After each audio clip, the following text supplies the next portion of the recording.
Hi viewers, ఇవాళ అయితే నేను ఒక హెల్దీ కిడ్స్ రెసిపీని అయితే చూపిస్తున్నాను. నేను ఈ రెసిపీని 4 సంవత్సరాల బాబు కోసం అయితే ప్రిపేర్ చేస్తున్నాను. ముందుగా ఒక కప్పు బాదం పప్పును తీసుకొని డ్రై రోస్ట్ మాత్రమే చేసుకోండి.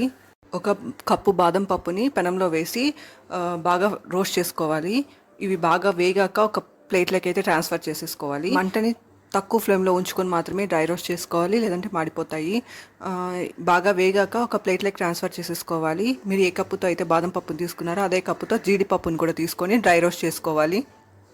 ఒక 2-3 నిమిషాలు వేగిస్తే జీడిపప్పు కూడా బాగా వేగిపోతుంది. జీడిపప్పు బాగా వేగాక ప్లేట్లోకి అయితే ట్రాన్స్ఫర్ చేసేసుకోవాలి. అదే పెనంలోకి జీడిపప్పు వేయించుకున్నాక అదే కప్పుతో ఒక కప్పు పంప్కిన్ సీడ్స్ అంటే గుమ్మడికాయ గింజలను తీసుకొని వేపుకోవాలి. గుమ్మడికాయ గింజలను కూడా డ్రై రోస్ట్ చేసుకోవాలి. ఈ గుమ్మడికాయ గింజల్లో చాలా ప్రోటీన్స్, విటమిన్స్, మినరల్స్ అధికంగా ఉంటాయి. ఇవైతే చాలా హెల్దీ. వీటిలో చాలా న్యూట్రిషన్ అయితే ఉంటుంది. ఇది పిల్లలకి చాలా హెల్దీ. ఇవి కూడా బాగా వేపుకోవాలి. మంటని లో హీట్లో పెట్టుకొని బాగా వేపుకోవాలి. ఇవైతే తొందరగా వేగిపోతాయి. మంటని లో హీట్లో మాత్రమే పెట్టి వేపుకోవాలి. ఇవి వేగాక ప్లేట్లోకి అయితే తీసేసుకోండి.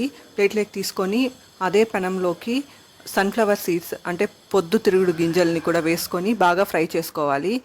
మీ దగ్గర పిస్తా కానీ ఉంటే పిస్తా పప్పును కూడా వేసుకొని ఫ్రై చేసుకోవచ్చు. కానీ పిస్తా పప్పు చాలా కాస్ట్లీ కాబట్టి నేనైతే సన్ఫ్లవర్ సీడ్స్ యూస్ చేస్తున్నాను. ఇవన్నీ ఈజీగా అఫోర్డబుల్ ఎవరైనా చేయొచ్చు. పంప్కిన్ సీడ్స్ ఇంకా సన్ఫ్లవర్ సీడ్స్ ఇవన్నీ తక్కువ ప్రైజెస్కే, అఫోర్డబుల్ ప్రైజెస్కే దొరుకుతాయి అందరికీ. వీటిలో చాలా న్యూట్రిషన్ కూడా ఉంటుంది.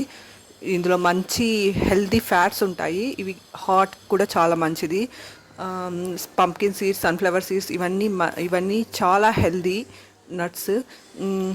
ఆల్మండ్స్ ఇవన్నీ వీటన్నిటికి అఫోర్డ్ చేయని వాళ్ళు సన్ఫ్లవర్ సీడ్స్, పంప్కిన్ సీడ్స్ ఇలాంటివి గుమ్మడి గింజలు, పొద్దుతిరుగుడు గింజలు కూడా వాడుకోవచ్చు. ఇవన్నీ వేపుకున్నాక ఒక ప్లేట్లోకి తీసేసుకొని బాగా చల్లారనివ్వండి. చల్లారాక ఒక మిక్సీ జార్లోకి తీసుకొని గ్రైండ్ చేసేసుకోవాలి. ఈ గ్రైండ్ చేసుకున్న పౌడర్ని అయితే ఒక ఎయిర్ టైట్ కంటైనర్లోకి స్టోర్ చేసుకోవచ్చు.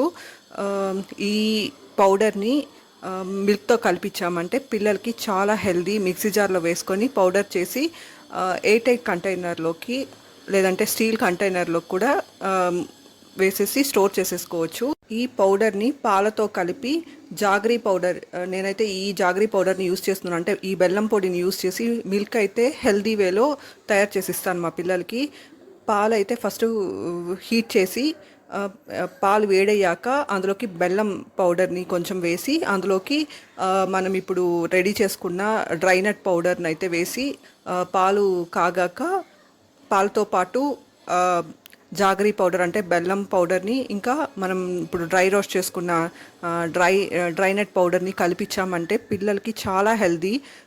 జాగరీ పౌడర్లో కూడా చాలా న్యూట్రిషన్ దొరుకుతుంది, ఐరన్ ఉంటుంది.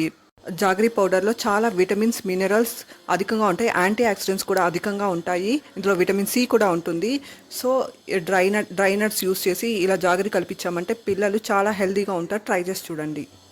మిల్క్తో కలిపి వడగట్టాక ఫిల్టర్ చేశాక చూసారు కదా, బాదం పప్పు పైన స్కిన్ మాత్రం మిగిలింది. కొంతమంది పిల్లలు ఫ్రూట్స్, వెజిటేబుల్స్, కర్రీస్ ఎంత ట్రై చేసినా తినరు. అలాంటి పిల్లల కోసం ఇలా మిల్క్లో కలిపించామంటే కొంచెం హెల్దీగా ఉంటారు. Thanks for watching.